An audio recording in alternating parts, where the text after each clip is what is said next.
surreal, just 24 hours. Have an opportunity to celebrate this with this group who's worked so hard to get here. It's been an amazing time. So to see the name is exciting, to get the matchup and get ready to go. We're ready to go to work. I know every team is different, but how would you compare this journey for this club compared to 2016? Very different. This group had to come together with 7 returners, 7 newcomers, and really kind of try to find their identity, kind of get together and find the energy to support each other, to do it the right way and create our own culture. So it's a very different journey, obviously both very special, but really excited. I talked about Juana Camilla, who came in to help revitalize the program and what she's done for us and how much she means to us. So very different from that year, but absolutely special both times. First impressions of Duke, what you know from them, just least on the scouting report that hasn't been put together yet. No, it has not been put together. They're incredibly talented. I'm a huge fan of Kara Lawson. Actually played 1 year of AAU with her growing up. Grew up in the same area, have followed her career and everything she's done. Stolen a few of her motivational speeches off of Twitter to use with our programs in the past. So very excited for the opportunity. What will your team need to do to pull off the upset? Because as we know, we love March Madness for that reason, because these small schools can be so dangerous. So what does your team need to do to pull off the upset? Well, we've got so much work to do before I can give you the final scout. But I think we have to stay true to ourselves. We have to continue to play incredibly unselfishly offensively, and we're going to have to defend. They're a really good team. They can put the ball in the basket at a high clip.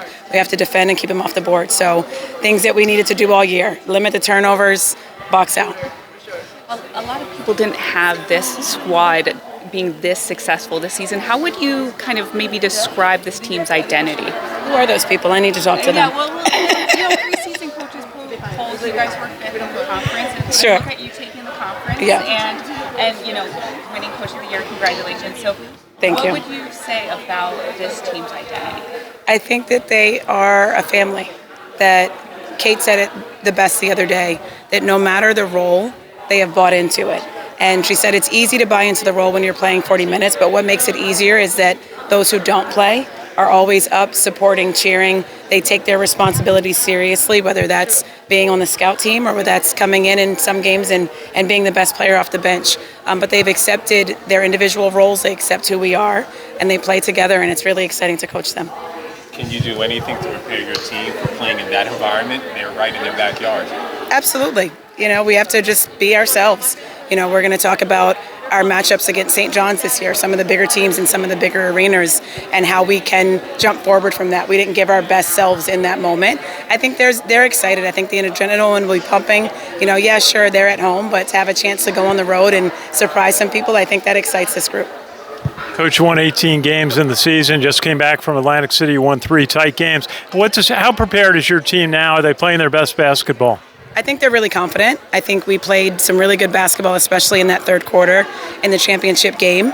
I'd like to think we're trending towards our best and getting back, because we had a little bit of a kind of lull there in the first 2 games and even that last week in the season. But again, this is a really confident group.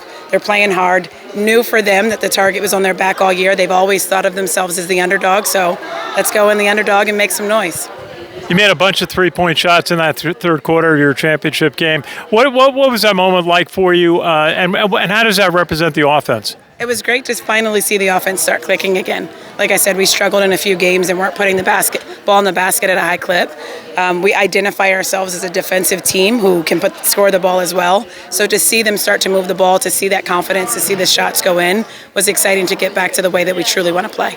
A few years removed from 2016, how sweet is this run? Because it was a little rocky there for a few years, and you've been with the program for 10 years. So how sweet is a run like this? It's very special. Like I said, we wanted to get back to the way that we wanted to do it, our style of play. So we switched things up a little bit, went from more of a ball screen motion to the style that we truly wanted to put together. And back then you're so go as a young coach, and you miss out on so many of the moments. So to be so present with this group, to be so aware, to celebrate the milestones, it's you get chills thinking about it. The men's program was giving your program a lot of love. It's very exciting to have both teams, dancing. The first time since 2016. How would you kind of describe the energy right now with both programs? It's incredible. Even with the students on spring break, you can feel the energy the moment that you come on campus. You're getting messages from so many of the kids, our practice squad players who have been incredible all year, who are Some of them were able to come down to the tournament and watch us who are at home. They're so excited. They're sending you messages. But our men's program is phenomenal. The support that we have for each other. Coach Patino, the moment he got here, we sat down, we had a conversation. He supports us, we support them, and it's about all of us doing it together. It's funny, I sent him in a text on the first day of the season this year on the 7th and said, stay healthy, good luck, have a great season. And he said, let's do this together. And afterwards we said, you know what, you make a deal, you stick to it. So it's awesome for us to be able to share this moment. Billi, lots of international flavor on this roster. What is it about Europe that's been so appealing? They play at a high level. It's different. American basketball is a little bit more physical, more up pace, more high tempo. Over there, they're learning kind of some of the cuts and the reads that we want to make at an early age. So putting those two together, I think, just creates a beautiful brand of basketball, just the style that we like to play. And I'm sure that makes for an interesting locker room. What's it like just having all these different cultures and players from all walks of life just kind of gelling together? And how do you get them to kind of mesh? I think that's one of the fun parts, watching them learn the world through each other and the difference that they have from where they've grown up or what their experiences are. Sometimes the languages are always going and you're trying to figure out what is going on in practice or what's going on in the locker room. But they're a special group who really celebrate each other. So when you find out they're going to visit each other in Spain or, they're going to go to Georgia with their teammates over the summer, that's really exciting to see them have that opportunity. But it's a really fun group. All the diversity on this team, I think, is super special. I think that's something that is very valuable to me and our staff. But to see them come together, I think that's just a microcosm of what you want the world to be. And what's the key to recruiting from so many miles away? Like, how do you get all these players to just buy in so well? Well, you can't go all the time, so a lot of film. So we watch a ton of film on different players. And just finding the right pieces. A lot of Zoom calls, a lot of getting to know people over there who are trying to help these young women live their dream and to sell New York, to sell Iona, to sell our business school, to sell everything about this place. It's an easy draw, and it's a great opportunity for young women to come here and have a great career.